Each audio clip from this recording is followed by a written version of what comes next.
Hello guys, ഇന്നലെ നമ്മൾ ഇട്ടിട്ടുണ്ടായ നൂലുകെട്ടി വീഡിയോൻ്റെ ലാസ്റ്റ് പാർട്ടാണ് ഇത്. അപ്പോൾ കഴിഞ്ഞ വീഡിയോയിൽ പറഞ്ഞ പോലെ നൂലുകെട്ടിൻ്റെ കുറച്ച് ചടങ്ങും കാര്യങ്ങളെല്ലാം കഴിഞ്ഞതിന് ശേഷം നമ്മളെല്ലാവരും കൂടി ഒന്ന് വട്ടത്തിലിരുന്ന് കുറച്ച് വർത്താനെല്ലാം പറയുന്നുണ്ട് കേട്ടോ. ഇങ്ങനെയില്ല എന്തെങ്കിലും ഒരു ഫംഗ്ഷൻ വരുമ്പോൾ എല്ലാവരും ഒന്നിച്ച് കാണും.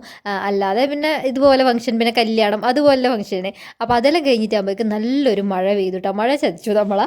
കാരണം എന്ന് വെച്ചെങ്കിൽ തുണീൻ്റെ ഷീറ്റായിരുന്നു വലിച്ച് കെട്ടിയിട്ടുണ്ടായത്. അപ്പോൾ അതുകൊണ്ട് മൊത്തം വെള്ളമായി. അങ്ങനെ ഞങ്ങൾ എല്ലാവരും ഉള്ളിലിരുന്നിട്ടാണ്, ഇറയത്തിരുന്നിട്ടാണ് ഭക്ഷണം കഴിക്കുന്നിട്ടത്. ഫുഡ് ഉണ്ടായത് ബിരിയാണിയും പിന്നെ മധുരമായിട്ടുണ്ടായത് ഐസ്ക്രീം ആയിരുന്നു കേട്ടോ. അപ്പോൾ ഞങ്ങളെല്ലാവരും ഒന്നിച്ചിരുന്നിട്ട് തന്നെ ഭക്ഷണമെല്ലാം കഴിച്ച്. അത് തന്നെ കഴിഞ്ഞത് എപ്പോഴാണ് വർത്താനെല്ലാം പറഞ്ഞിരുന്നിട്ട് കുറേ നേരം കഴിഞ്ഞിട്ടാണ് ഭക്ഷണം കഴിച്ച് കഴിഞ്ഞത് തന്നെ. അപ്പോൾ അങ്ങനെ ഫുഡെല്ലാം കഴിച്ച് നമ്മളവിടെ നിന്ന് ഇറങ്ങി. ഗൗരിക്കത പോകുന്ന വഴിക്കുന്ന് ഒരു ബലൂണെല്ലാം മേടിച്ച് കൊടുത്തിട്ടുണ്ട്. പിന്നെ നമുക്ക് കുറച്ച് ഗ്ലാസും കലോയെല്ലാം വാങ്ങിക്കാനുണ്ടായിരുന്നു ഹോട്ടലിലേക്ക് വേണ്ടിയിട്ട്. അപ്പോൾ അതിന് വേണ്ടിയിട്ട് ചെറുക്കളയിൽ ആസാദ് എന്ന് പറഞ്ഞിട്ടൊരു കടയുണ്ട്, അവിടെ കയറി പിന്നെ കുറച്ച് ഫ്രൂട്ട്സ് എല്ലാം വാങ്ങിച്ചു. അപ്പോൾ അതെല്ലാം കഴിച്ച് നമ്മൾ തിരിച്ചതാ വീട്ടിലേക്ക് എത്തിയിട്ടുണ്ട്.